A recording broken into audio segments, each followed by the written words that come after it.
Russia's invasion of Ukraine has created a humanitarian crisis in a number of neighboring countries. According to estimates, at least 3 million Ukrainians have fled their homes, a number that is growing every day. The United Nations says over 2 million refugees have found their way to Poland, where a massive relief effort is currently underway. So, how are the refugees being fed, clothed, and how's this whole movement to try to help going? Joining me now from Poland's border with Ukraine is a volunteer who's currently helping with relief efforts and a friend of mine, Mr. Brian Sack. Brian, good to see you. Good to see you, Buck.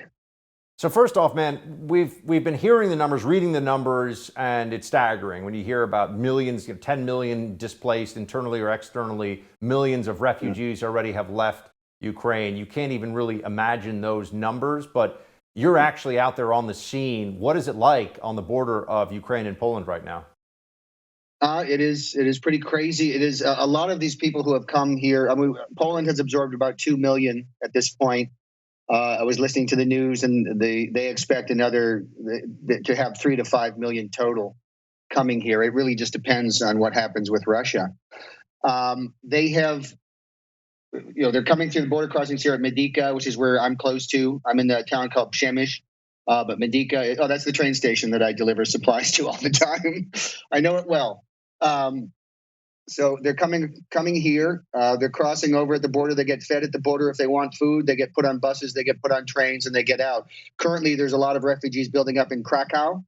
At the train station there is becoming more of a refugee shelter. But it's an intense operation, and there are so many moving parts that it's really quite incredible. Like what has happened in the last couple of weeks, as far as the organization that I've been working with. And they were at World Central Kitchen right there in the back. I saw the flag. I wonder if I'm in the background there. They have been. I know this train station well. It's so funny. I spent so much time. It is really intense. It is, and there's a great number of people who have just come here and are offering their time and energy to try to make life easier on these people whose lives have been completely uprooted.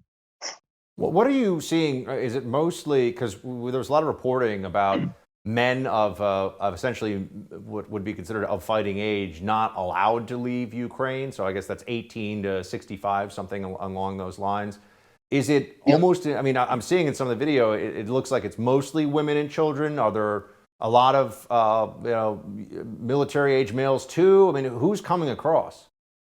It's mostly women and children and their pets. It's true that the age is 18 to 60. Males 18 to 60 are not allowed to leave Ukraine, is what I've been told.